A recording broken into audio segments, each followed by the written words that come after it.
et véritable Hachem. Nous te bénissons, Adonai. Merci pour ta puissance. Merci pour ton onction. Nous avons ainsi prié. Amen. Yahushua est vivant. Je vous salue au nom précieux de notre Adonai, Yahushua HaMashiach. Je salue les gens qui nous suivent en ligne sur notre chaîne, mais aussi sur les réseaux sociaux. Nous avons notre grande conférence Metanoia 2021. Les thèmes, c'est si donc le Fils vous en franchit. Le 30 décembre de 17h à 19h30. Les lieux, c'est la salle polyvalente Stema Forever, avenue de l'université numéro 73A. La référence, c'est Capella, vers Mombele et Yolo. Les ronds-points Capella, si vous êtes là, vous demandez la salle Stema Forever, on va vous montrer. Et nous avons des invitations d'honneur pour les serviteurs d'Elohim. En tout cas, le Seigneur nous fera énormément du bien.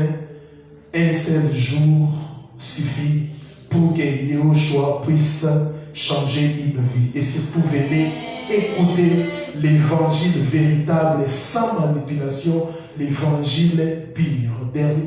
Ces derniers temps, nous avons un sérieux problème avec l'église actuelle. Tout tourne autour de l'argent, tout tourne autour des mariages, tout tourne autour des richesses, alors que le message de la croix n'est plus d'actualité. Et nous sommes mandatés par le Seigneur pour réformer les choses. C'est-à-dire, nous devons revenir à l'état initial, à l'évangile proclamé par les apôtres de l'agneau. Et venez les 30, le Seigneur vous fera énormément du bien. Si quelqu'un te dit de ne pas venir, ou ton pasteur, c'est qu'il a peur. Car on va casser des bêtises qu'on nous enseigne aujourd'hui dans des boutiques appelées églises. Où nous voyons des églises, c'est devenu des boutiques personnelles, des hommes, alors que le peuple du Seigneur est en train de périr. Venez écouter l'évangile qui libère. Nous continuons avec les enseignements sur la révélation de Yahushua HaMashiach. Aujourd'hui, c'est notre 6e partie. Et nous avons déjà commencé le 2e chapitre, le mardi passé, la révélation du mystère de la piété. La fois passée, j'ai parlé, j'avais introduit ce chapitre, mais aussi, j'ai donné les points 1. Le point 1, c'était quoi? Yahushua a-t-il été créé? C'est ça. Le 2e point, la divinité de Yahushua HaMashiach révélée par ses attributs. La divinité de Yahushua HaMashiach révélée par ses attributs. Acte 17, le verset 29e. Je ne saurais pas finir les 2e points aujourd'hui. Acte 17, le verset 29. Ainsi donc, étant de la race d'Elohim, nous ne devons pas croire que la divinité soit semblable à de l'or ou à de l'argent ou à des pierres taillées par l'art de l'industrie des hommes. Reprenez vos places. Écoutez ceci. Elohim, qui est esprit, ne doit pas être représenté en photo, en statue ou sous forme ou sous une autre forme quelconque. Il est esprit. Mais l'esprit a pris une chair. C'est ce qu'on appelle le mystère de la piété. Colossiens 2, le verset 9, la Bible dit, car en lui habite corporellement toute la plénitude de la divinité. En d'autres termes, quand vous voyez notre Adonai Yahushua, c'est Elohim qui est esprit manifesté en chair. Ce passage est très explicite concernant la divinité de notre Seigneur Yahushua HaMashiach. Toute la plénitude de la divinité habitait en Mashiach. Toute la plénitude de la divinité habitait en Christ. Les Grecs utilisent plusieurs adjectifs indéfinis qui, une fois traduits en français, donnent tout ou toute. Et Paul dans Colossiens 2:9 utilise l'adjectif indéfini grec, pas qui est le plus important et qui inclut toutes les formes de déclinaison. Son objectif était de démontrer que toute la plénitude d'Elohim se trouve en Mashiach. Toute la plénitude d'Elohim se retrouve en Mashiach. Donc, tout ce qu'on a vu comme attribut d'Elohim se retrouve en Yahushua.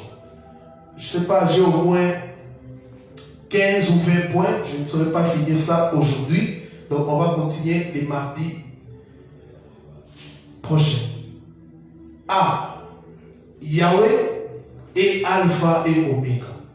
Vous savez même dans les Tanakh, Elohim qui a créé les cieux et la terre, il s'est présenté comme Alpha et Oméga. Yahweh s'est révélé au prophète Ésaïe comme étant les premiers et les derniers. Ésaïe 41, le verset 4. Qui est celui qui a opéré et fait ces choses?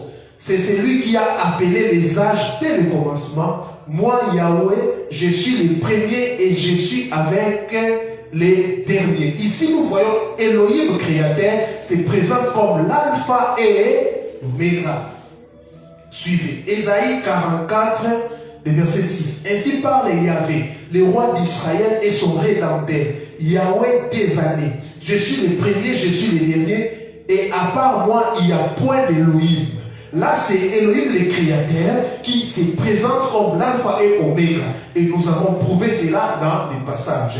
Maintenant, Yahushua aussi a cet attribut-là. Yahushua se présente comme l'alpha et l'oméga. Yahushua est l'alpha et l'oméga. Amen. Vous voyez comment je suis en train de procéder. Je vous montre les attributs d'Elohim et je prouve que Yahushua aussi a ces attributs-là. Apocalypse 1, le verset 8e. Je suis l'alpha et l'oméga, le commencement et la fin, dit le Seigneur, qui est, qui était et qui vient, le tout-puissant. Vous voyez, amen. À d'autres termes, la personne qui s'est présentée dans l'éternel comme l'alpha et l'oméga, ce n'est rien d'autre que la personne de Yahushua HaMashiach. Apocalypse 1, 17 à 18. Quand j'ai vu, j'ai tombé à ses pieds comme mort et il mit sa main droite sur moi en me disant, ne crains pas, je suis le premier et le dernier, j'ai vu, j'étais mort et voici je suis vivant d'âge en âge, amen. Et je tiens les clés de l'enfer et de la mort. Ici aussi, Yahushua se présente comme l'alpha et l'oméga. Apocalypse 22, 13. Apocalypse 22, 13. Je suis l'alpha et l'oméga, le premier et le dernier, le commencement et la fin. Alléluia. Elohim, le créateur, s'est présenté comme l'alpha et l'oméga. Yahushua aussi, nous voyons, il a cet attribut, il s'est présenté comme l'alpha et l'oméga. Dans, je ne sais pas, les gens qui ont fait la philosophie, particulièrement la logique, donc on peut simplement conclure que notre Adonai Yahushua, c'est lui, le créateur. B. B. Yahweh ou Elohim dans les Tanakh se présente comme le roi des rois. Il se présente comme le roi des rois. Avant de mourir, Jacob rassembla ses fils afin de leur expliquer les choses concernant la fin des temps et l'avènement d'un roi ici de Juda. Genèse 49, le verset 1er, Genèse 49, 1. Puis Jacob appela ses fils et leur dit, assemblez-vous et je vous annoncerai ce qui vous arrivera les derniers jours. L'expression les derniers jours peut également être traduite par les derniers temps. elle se réfère à la période finale de la domination des nations auxquelles Elohim annonce l'accomplissement de son plan. Genèse 49, 8 à 12. Genèse 49, 8 à 12. Judas, quant à toi, tes frères te loueront, ta main sera sur la nuque de tes ennemis. Les fils de ton père se prosterneront devant toi. Judas est un jeune lion, mon fils. Tu reviens du carnage, mon fils, il poile les genoux, il se couche comme un lion, comme une lionne. Et nous voilà.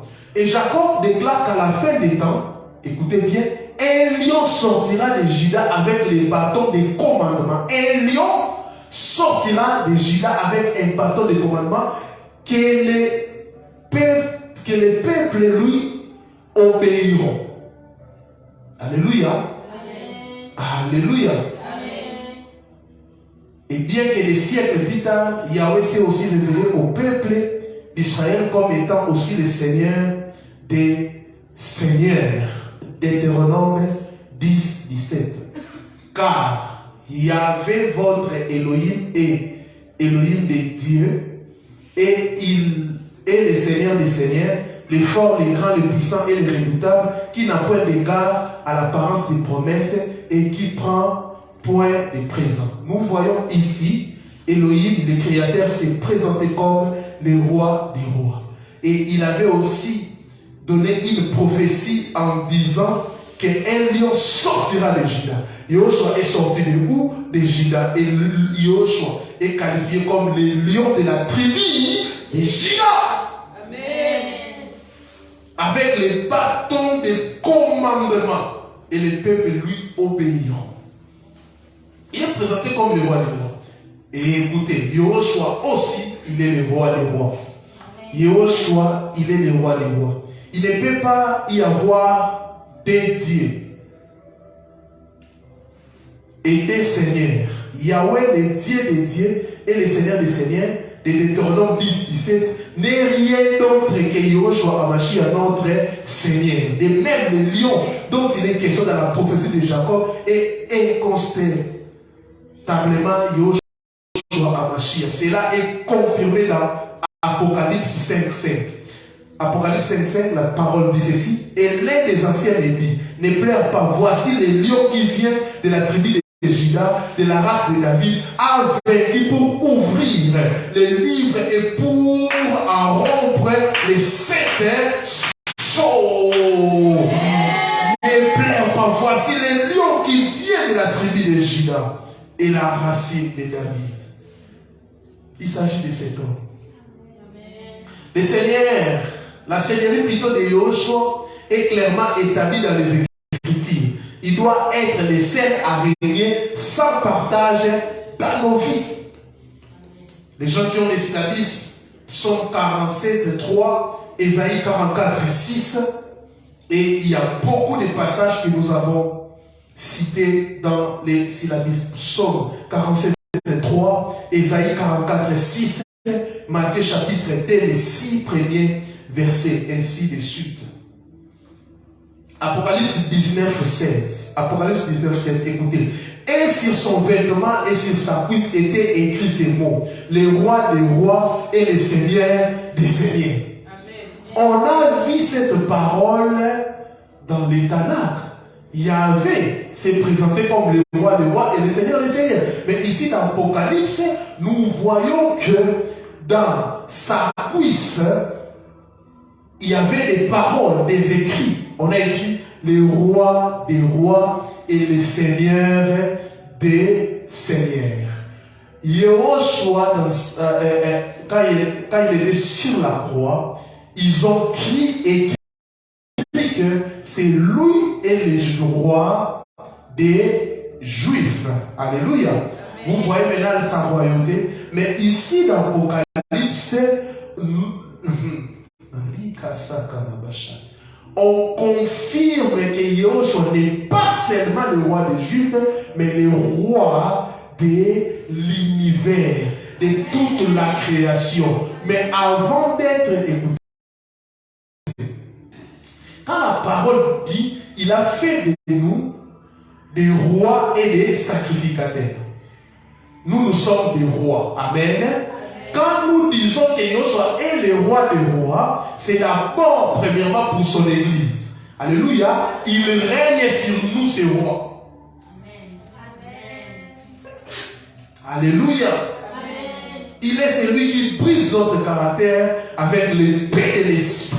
Yoshua doit être le roi de ta vie. Yoshua doit être le roi de ta famille. Quand on dit roi, c'est lui qui domine. Alléluia. C'est lui qui brise notre caractère avec l'épée de l'esprit. Il doit dominer. Nous ne devons pas seulement croire à Yoshua pour voir les choses, mais nous devons aussi laisser l'épée de l'esprit briser notre caractère. Comme Jérémie 23, 29 le dit, ma parole n'est-elle pas comme un fait dit avait et comme un marteau qui brise les rocs. Jérémie 23, 29.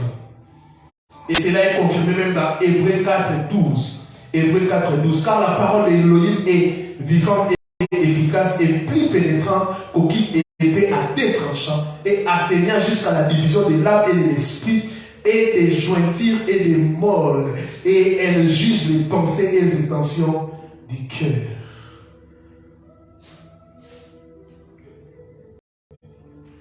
Alléluia.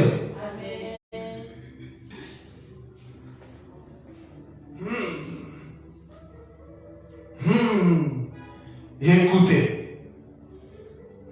Écoutez.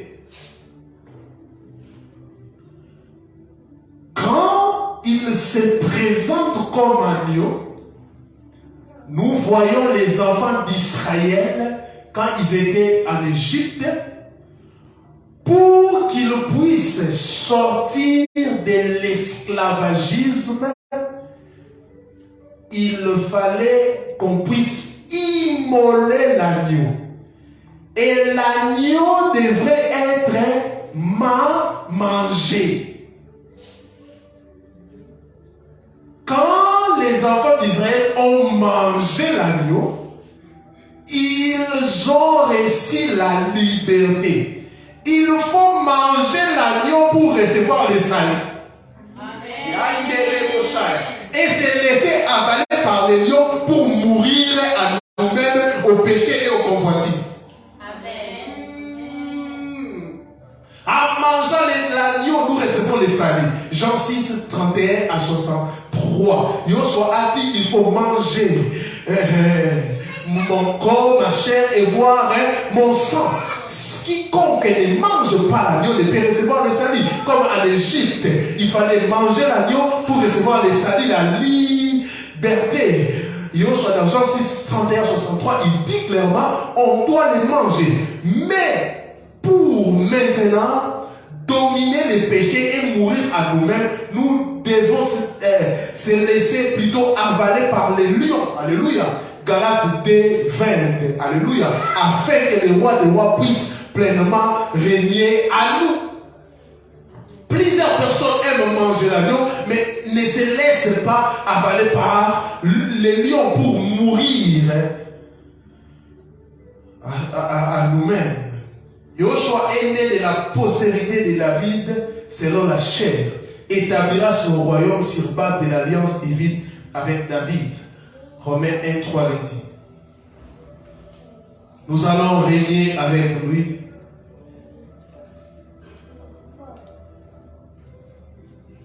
Nous allons régner avec lui. Alléluia.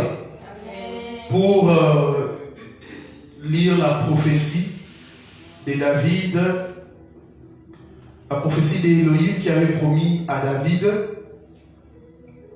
la royauté. Dès Samuel 7, 8 à 17, vous pouvez aussi lire Actes 2, 29 à 36.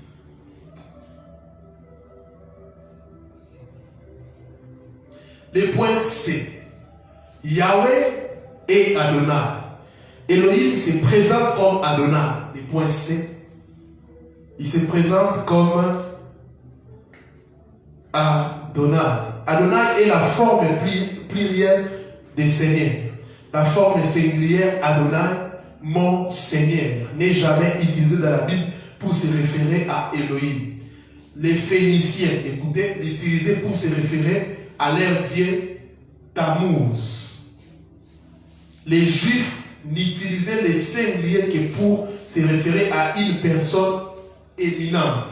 C'est pour cela la femme sera appelée Abraham mon Seigneur. Là, c'est la forme singulière. On l'utilise pour d'autres personnes, personnes élevées et d'autres dignes. Dans l'hébreu moderne, on l'emploie comme équivalent de Messie. En hébreu, on disait Adonai dans sa forme singulière, c'est équivalent à Messie.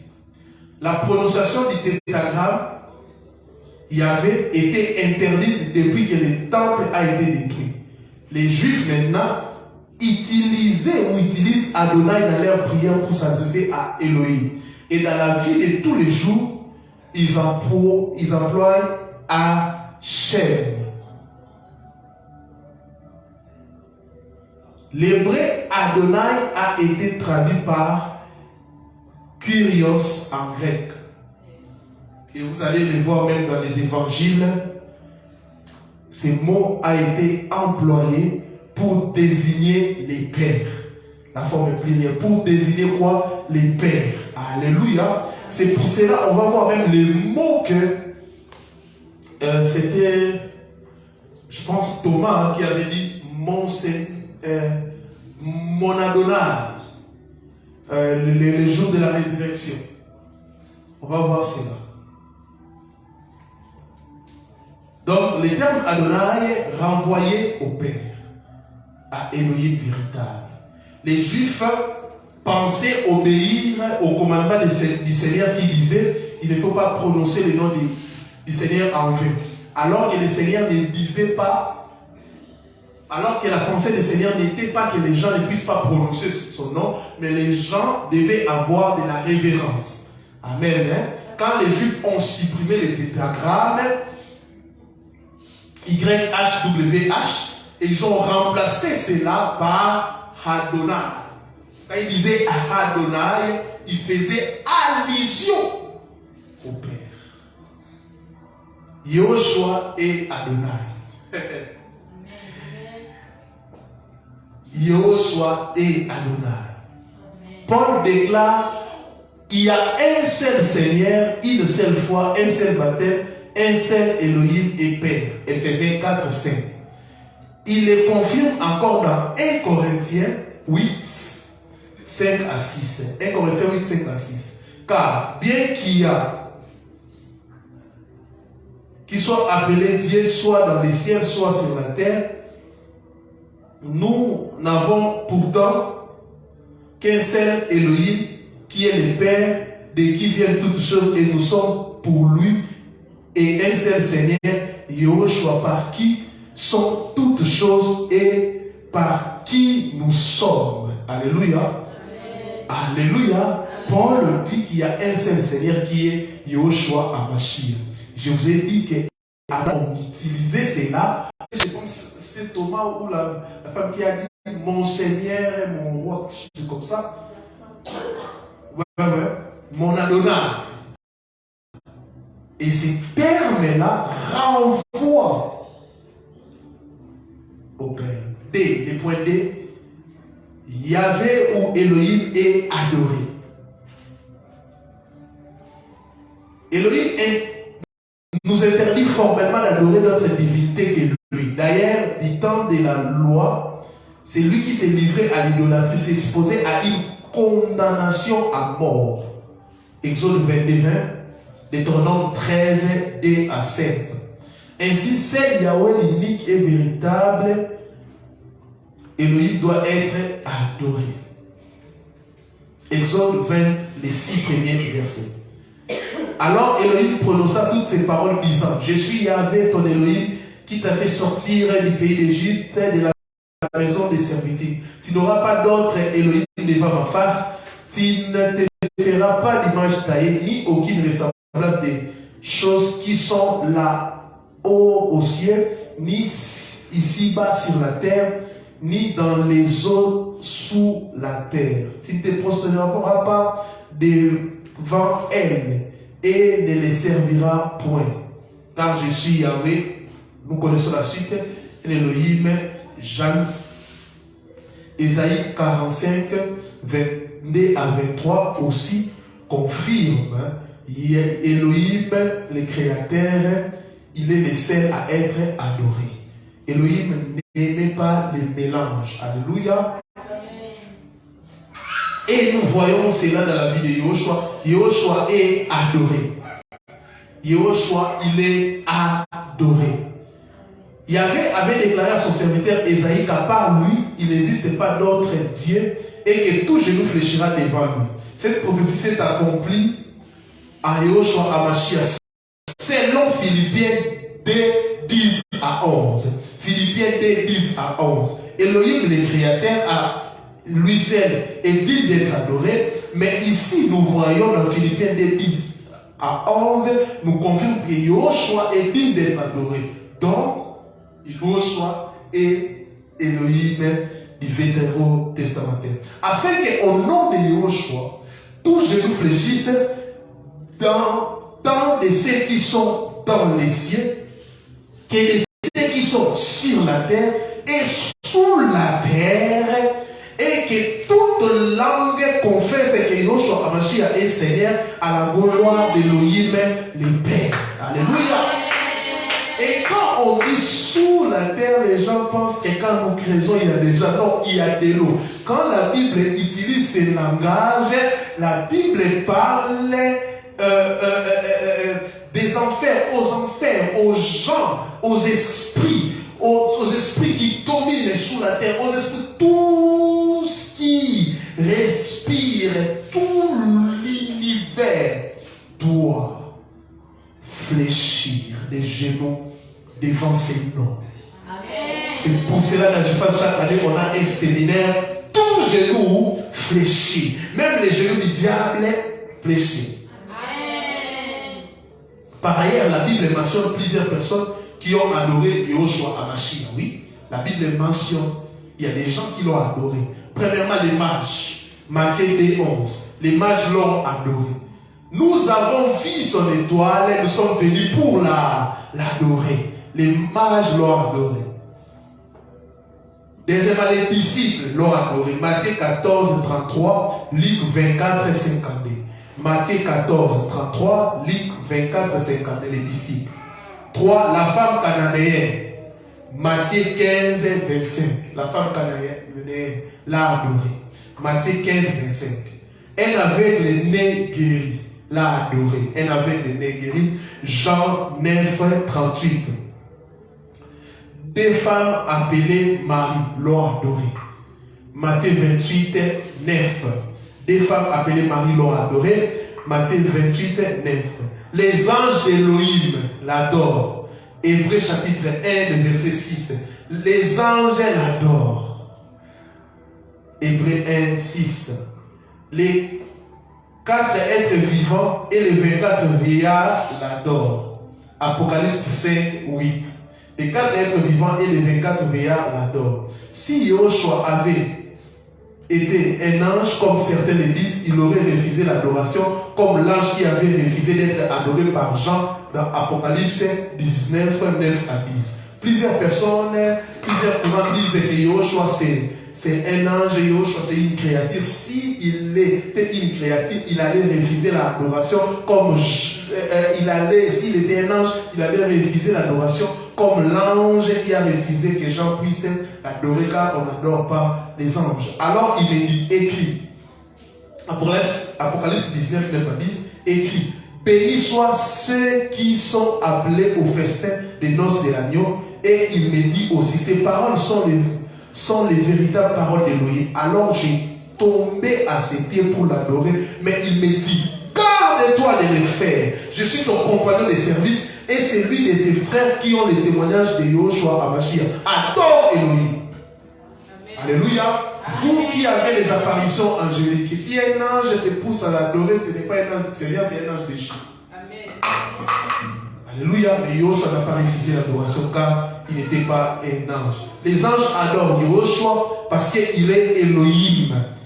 Alléluia. Hébreux 1, 6. Et encore quand il introduit dans le monde son fils premier-né, il dit que tous les anges d'Élohim l'adorent. De plus, si Yoshua n'est pas Elohim, Yahweh n'aurait jamais accepté qu'il soit adoré et n'aurait donc pas manqué de les châtier. Yoshua lui-même a déclaré avec force à Satan qu'il ne fallait adorer que Elohim seul.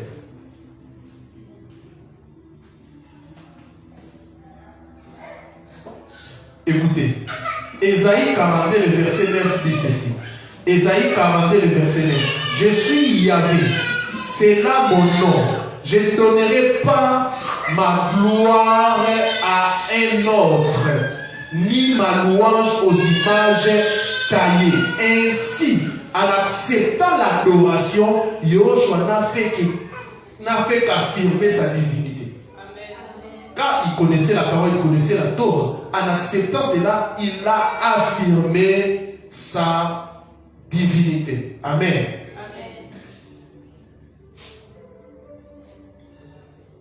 Et point E. Yahvé ou Elohim et Emmanuel. Qui est au service? Yahweh et Emmanuel.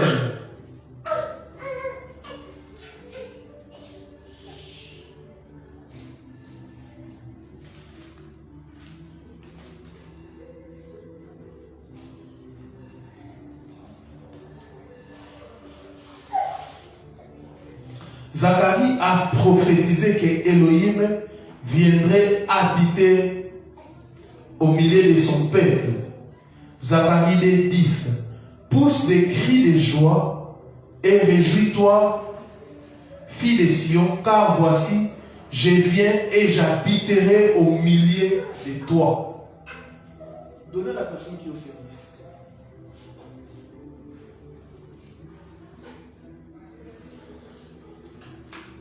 Zacharie 10. Pousse des cris de joie et réjouis-toi, fille de Sion, car voici, je viens et j'habiterai au milieu de toi, dit Yahvé, dit Elohim. J'habiterai au milieu de toi.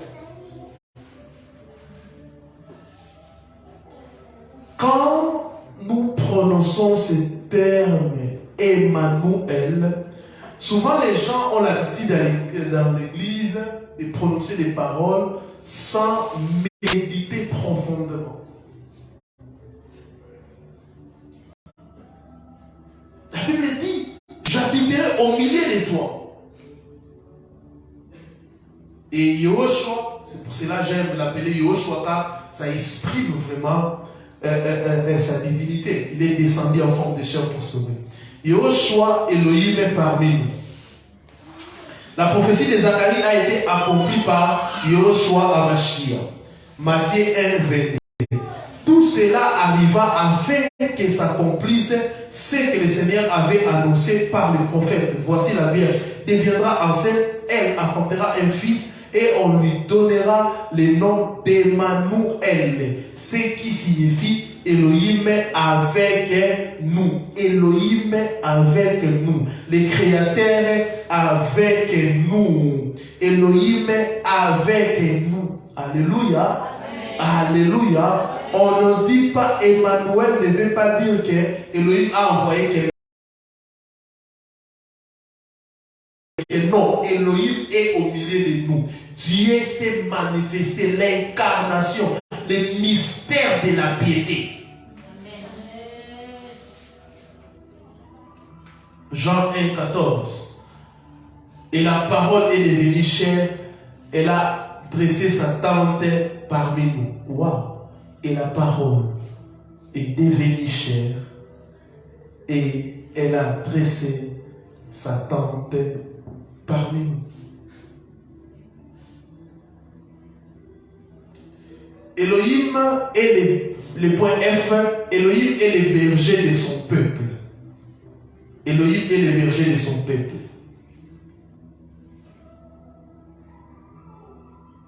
Ésaïe 40, 11.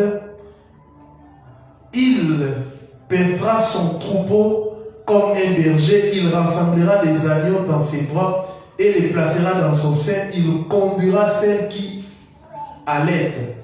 Psaume 23, le verset 1er, David même a déclaré, Yahweh est mon berger, je ne manquerai de rien. Il s'adressait à qui? Créateur. Yehoshua est le bon berger. Esaïe avait prophétisé que Elohim viendrait comme un berger pour paître et rassembler son troupeau. Or, Yehoshua a dit, je suis le bon berger. Le bon berger donne sa vie pour ses brebis. J'ai encore d'autres brebis qui ne sont pas de cette bergerie. Celles-là, il faut aussi que je les amène. Elles attendront ma voix et il y aura un seul troupeau et un seul berger. La Bible dit un seul berger, pas plusieurs bergers, mais un seul berger. Alors que dans les Tanakh, nous connaissons que Elohim, c'est Elohim qui est le bon berger. Alléluia. Quand vous êtes devant une personne qui vous dit que nous acceptons les Tanakh, l'ancienne alliance, Elohim le créateur, mais là vous avez ajouté Jésus. Non, montrez les attributs d'Elohim que je vous montre et en prenant maintenant la personne de Yehoshua pour conclure en disant non. On dit que Elohim est le berger, on dit ça, que Yehoshua est le berger. Elohim se déclare comme l'alpha et l'oméga. On voit que Yehoshua se déclare comme l'alpha et l'oméga. Amen. Amen. Les bons bergers. Yehoshua déclare qu'il y aura un seul berger, à moins qu'il n'ait usurpé cette place à Yahweh, chose bien évidemment impossible. Yehoshua est bel et bien Yahvé lui-même. Hébreux 13, 20. 1 Pierre 2, 21 à 25. Je crois qu'on pourra finir aujourd'hui. Les points G. Yahweh est le juste juge. Elohim du Tanakh se présente comme le juste juge. 1 Chronique 16, 33. Que les arbres de la forêt poussent des cris de joie au devant de Yahweh, parce qu'il vient juger la terre. On dit ici que Elohim jugera la terre. Psaume 9, le verset 5. On va sauter, prendre aussi le verset 8 à 9. Car tu soutiens ma droite et ma cause. Tu sièges sur ton trône en juste juge. Mais Yahweh sera assis éternellement. Il a établi son trône pour juger. Il juge le monde avec justice. Il juge le peuple avec droiture plutôt. Psaume 50, le verset 6. Les cieux aussi annoncent la justice parce que Elohim est le juge. Ésaïe 33, le verset 22. Ésaïe 33, le verset 22. Parce que Yahweh est notre juge, Yahweh est notre législateur, Yahweh est notre roi, c'est lui qui vous sauvera. Nous avons vu plus de 4 passages du Tanakh présentent Elohim comme le juste juge. Mais Yehoshua aussi, il est le juste juge. Il s'est présenté comme ça. 2 Timothée 4, le verset 1er. 2 Timothée 4, le verset 1er. Je descends devant Elohim et devant le Seigneur Yehoshua HaMashiach, qui doit juger les vivants et les morts lors de son apparition et de son règne. Oh. Mais là-bas, on a dit que c'est Elohim qui va juger. Acte 17, 31. Parce qu'il a arrêté un jour où il jugera le monde selon sa justice par l'homme qu'il a établi pour cela, c'est dont il a donné à tous une preuve certaine à la résistance des morts. Acte 17, 31. Donc, Yehoshua a arrêté même un jour. Alléluia. Amen. Écoutez, 2 Timothée 4, 8. Au reste, 2 Timothée 4, 8, au reste, la couronne de justice m'est réservée et le Seigneur, le juste juge. Wow! Ici maintenant, on prononce même les mots que Elohim avait dit aux enfants d'Israël. Le juste juge me la donnera en ce jour-là, et non seulement à moi, mais aussi à tous ceux qui auront aimé son apparition. Wow! Le point H. Yahweh châtie ceux qu'il aime. Yahweh châtie ceux qu'il aime. Deutéronome 8:5. Deutéronome 8:5. Reconnais dans ton cœur que Yahweh, ton Elohim, te châtie comme un homme châtie son enfant. 2 Samuel 7:14. 2 Samuel 7:14. Je serai pour lui un père et il sera pour moi un fils. S'il fait le mal, je le châtierai avec une verge d'homme et avec des plaies des fils des hommes.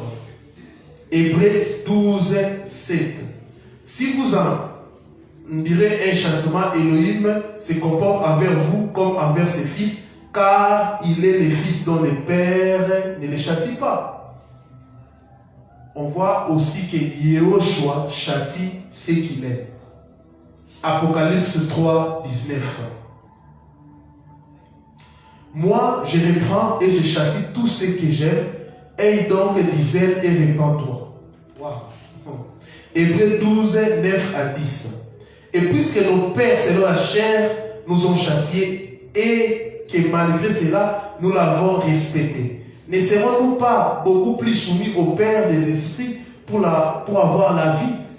Quant à nos pères, ils nous châtient pour peu de temps, comme ils les trouvaient bons, mais Elohim nous châtie pour un profit, afin que nous soyons participants de sa sainteté.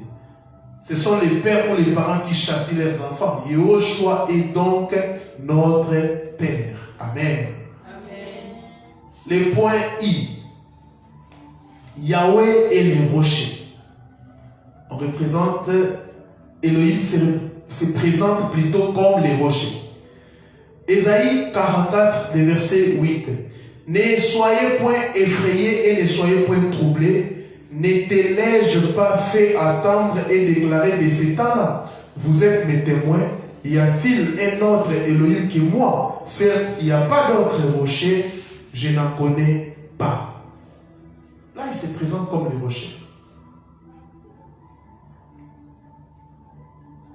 Il se présente comme les rochers.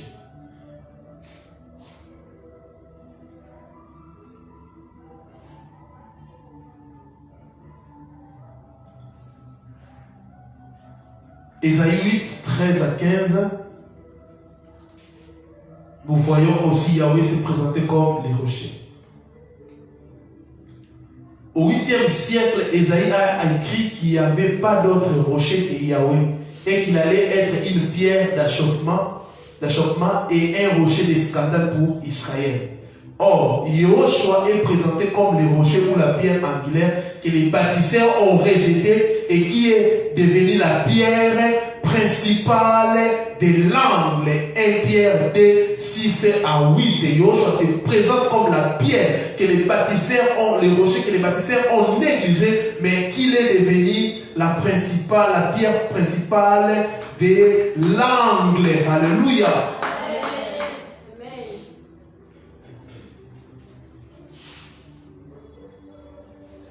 Notons également cette superbe corrélation qui est faite entre Exode 17:6 et 1 Corinthiens 10, 1-4, au travers de laquelle on affirme la préexistence de Yehoshua avant son incarnation et sa divinité. Exode 17:6. Voici, je vais me tenir sur les rochers d'Oreb, et tu frapperas les rochers, et il en sortira des eaux, et les peuples en boira. Moshe donc fit ainsi aux yeux des anciens d'Israël. Alléluia. Les rochers que Moshe avait frappés à Mashiach. 1 Corinthiens 10, 1-4. Or, mes frères, je ne veux pas que vous ignorez que nos pères ont tous été sous la nuée et qu'ils ont tous passé au travers de la mer et qu'ils ont tous été baptisés à Moshe dans la nuée et dans la mer et qu'ils ont tous mangé la même viande et qu'ils ont tous bu les mêmes breuvages spirituels, car ils buvaient de l'eau du rocher spirituel qui les suivait, et ces rochers étaient Mashiach, et ces rochers étaient Mashiach, et ces rochers étaient Mashiach. La femme samaritaine ne savait pas qu'il était devant les rochers. Lui, il prenait l'eau physique pour être désaltéré au niveau niveau de son corps. Mais elle avait besoin de l'eau spirituelle. L'âme, l'eau spirituelle qui désaltère l'âme. Si tu as besoin de salut, je te demande une seule chose, de frapper le rocher, de croire au rocher, et il y aura de l'eau. Le rocher amène la vie, le rocher amène la sainteté. C'est pour cela la femme a confessé qu'elle vivait dans l'impudicité, et l'eau de la source a fait de cette femme l'évangéliste pour la Samarie. Toi qui vis dans les péchés, toi qui vis dans les désordres, je te dis de frapper le rocher. Le rocher peut faire une prostituée un évangéliste. Les rochers peuvent faire des koulouna et l'évangéliste. Les rochers peuvent changer. L'eau du puits, tu boiras, mais tu auras encore soif. Tu auras encore soif. Les choses de ce monde, l'impudicité, l'argent, tout ce que tu fais, les mensonges, l'adultère, tu auras encore soif. Tu auras encore soif. Le bonheur se trouve quand la personne de Yoshua Amashia. Elle avait 5 maris, elle avait 6 maris, mais elle n'a jamais trouvé le repos. Quand le 7e mari Yoshua Amashia, l'eau du rocher est venue et elle a trouvé la paix, elle a trouvé le repos. Alléluia. Ne buvez pas l'eau du puits, ne buvez pas l'eau du puits, car l'eau du puits, l'eau du puits est tirée de la terre. Et la terre, c'est la corruption. Adam a été tiré de la terre. C'est pour cela qu'il n'a pas pu résister devant le diable. Pourquoi? Il était fragile. Si tu prends l'eau du puits, ça vient de la terre, tu seras toujours fragile, tu vivras toujours dans le péché. Mais si tu bois l'eau spirituelle qui est venue du ciel, il dit que moi je suis venu d'en haut, tu résisteras devant le péché, tu domineras le péché, tu résisteras devant le péché, tu domineras le péché, tu résisteras devant le péché et tu domineras le péché. Et Rimasara, il est le rocher, il a dit à Pierre, tu es Pierre, et sur ces rocs, sur ces rochers, Petra, j'ai bâtirai mon ecclésia. L'ecclésia est bâtie sur les rocs. Il y a 2 sortes de pierres. Pierre, le premier pierre, tu es pierre, c'est-à-dire les petits cailloux. Alléluia. Les 2e pierres, sur cette pierre, c'est le roc. Petra, Petra, Petra, j'ai bâtirai mon église. En d'autres termes, l'église est bâtie sur les rochers. Et l'église doit donner au monde de l'eau. L'église doit donner au monde l'eau. L'église doit donner au monde de l'eau. Pourquoi? Nous ne sommes pas bâtis sur un puits, mais nous sommes bâtis sur les rochers. Nous ne sommes plus au puits de Jacob. Non, non, non, non, non, non, c'est passé. Mais nous sommes sur les rochers. Nous sommes sur les rochers. Nous sommes sur les rochers. Est-ce qu'on peut l'adorer? C'est fini, c'est fini. Barabachan.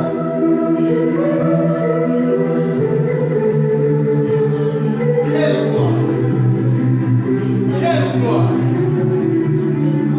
Quelle gloire, Adonai!